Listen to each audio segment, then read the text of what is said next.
За өнөөдөр 8 дугаар сарын 28 өнөөдөр бид нэр одоо 1 м квадрат хичнээн бүтээгдэхүүн дэш манай хараар авс Надежд нэрийн үед байгааг үзэж байна.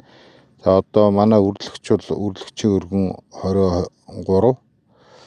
За одоо 1 м юунд хичнээн байгааг тоолъё. 1 2 3 4 5 6 7 8 9 10 11 12 13 14 15 16 17 18 19 20 21 22 23 24 25 26 27 юу суусан байна. За энэ 27-г 4.5-аар үржүүлэхлээр 130 40 орчим бүтээгдэхүүн дэш гарч ирсэн байна 1 м квадратад. Энэ маань юу гэж байна вэ гэхээр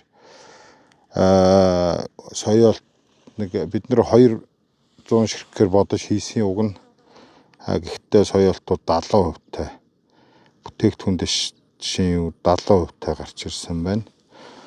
За энэ 70% гэдэг маань ерөнхийдөө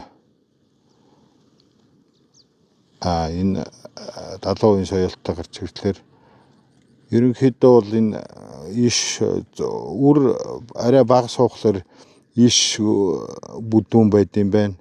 Дээрээс нь олон салаалд юм байна. Тэгээ салаа болгон дээр одоо ингээд үр сууж идэм байна. Одоо хараар авс маань ерөнхийдөө цэцгээ хаяад бүх буурцгнуудынх нь үрийн цутгалт нь эхэлсэн.